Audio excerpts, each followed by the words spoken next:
سیگرت تا نمیده بانده بزن بغا بزن بیغم هیچ کس در قصه هم نیست. من راست بینال یک گپ دیگه یادم اومد. پاکول گفتی که پاکول تکاج بونه جوز است، پاکول مکاج بونم نه؟ درست است؟ اما یک گپ دیگه خود هر جایت که میمانی. نه در پاکول در جای ماندن نمیشه. فکر تو کلار تو در کجایت موندی؟ دم سر یعنی این یال ایتو میگم این تو دم هر جایی که دلت از دمی کلید باند دیگه خلاص. تو نمو در کلام مانده میشه. سعی کو جانرال صاحب اینجا خودت یک گپ دیگه زدی با. سعی کو گوش کو خودت چی گفتی اینجا؟ های ما پاکول مکاج میمون خودت چی گفتی؟ مزاح کردیم دیوانه. ما خودت مرا ندیدی که ما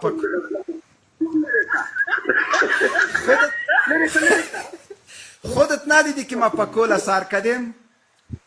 مایکو چی میگه؟ پاکول طالبان دی گیر نه که په خدای پاکول باندې په ساري د لنډغرو په ټول کې مسله پاکول لري کا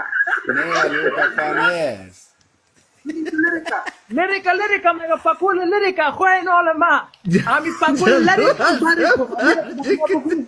تو مرا نگی تا پاکول تکاش باش طالبان لایم تو میگی پاکول لیریکا باز ما چی کنم؟ نه ما خودم یال پاکول سر میکنم او وقتای اول بود دیگه یکم جنرال صاحب میفهمم شما بیادر مرا میخوای که علاگل مجاهد واره کنی اول دانه میتینه ما دانه خوره کشم نه خدا گا نه قسم اگه علاگل واره مجاهد واره کنیم هیچ مشکل نیست علاگل مجاهد خب بیادر بدماش بود تو خو یک بچگه که مقبول افغانستان است دیگه چرا چی مشکل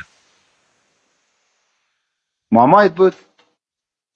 لاگل مجاهد مامای من میشه زال شار میگفت مستم باز من میگفتم من لوبیای شار هستم او میگفت من شهر شار هستم یال تو در دوزی قط شریک نبودی خب مامایت بود دیگه خلاص والا جنرال صاحب یکم پر دان جوال قایم ما گرفتیم کتیش خب یعنی کار بخشش بخواه هیچ گپی نیسته بخشش بخواه بگو ما بد کردیم جنرال صاحب بینال یک چیز دیگه آواز خوبش هست اگه افغانستان بیاین در تیم ترانه مرا میگرن که ترانه خوانی کنم مثلا یک ترانه یک شهید شده بود اما شهید از منطقه بود برای جور کرده بودم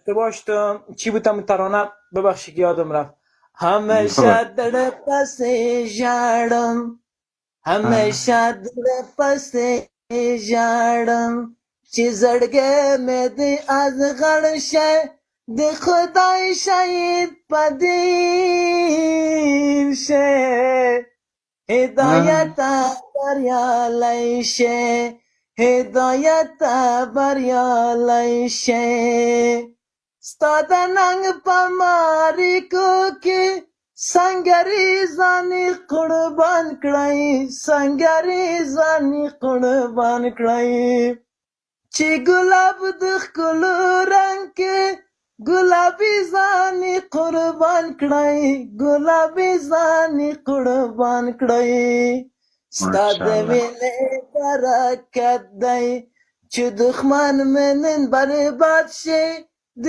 خدای شهید په دین شه الله ګله بریالی شه الله ګله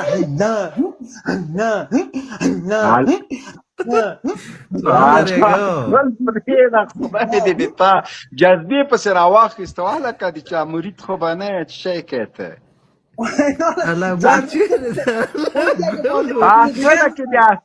آخره که بیا تان واچو تا خدای بیخ شین کن دا دوی که جنرال صاحب خواندونه که آواز خواندی میتر خواندم نه آواز خواندی داخلش چیو واکه علاقه دی دالا گل پریک دالا از بچگه کم جنرال صاحب از بچگه کم به ما کار اسکت کنه